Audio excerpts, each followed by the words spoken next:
Let's be real, living in a small apartment can feel like playing a never-ending game of Tetris.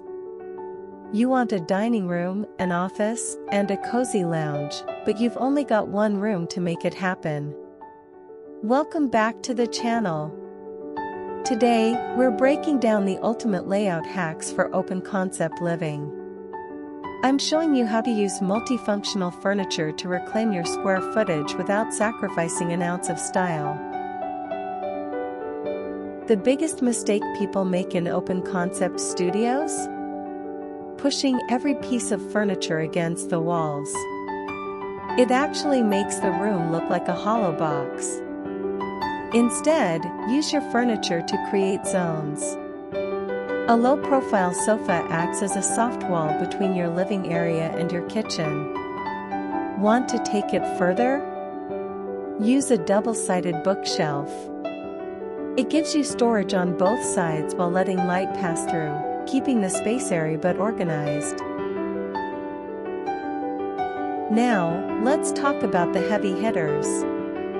In a small space, if a piece of furniture only does one thing, it's taking up too much room. The lift-top coffee table, this is a total game changer. It's a coffee table by day and a high-top desk or dining table by night. Storage ottomans, these are the Swiss Army knives of decor. Use them as footrests, extra seating for guests, or a place to hide those blankets you don't want on display. When you run out of floor space, look up. Wall-mounted drop-leaf tables are perfect for tiny dining nooks. When you're done eating, they fold flat against the wall and disappear.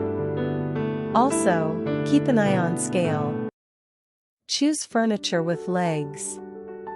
Seeing the floor underneath your sofa or armchair creates an optical illusion of more space.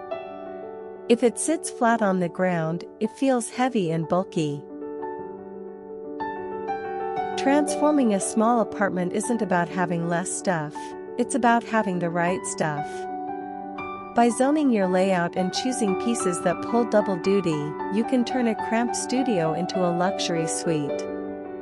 If these hacks helped you rethink your floor plan, hit that like button and let me know in the comments, what's the one piece of furniture you can't live without? Thanks for watching, and I'll see you in the next one.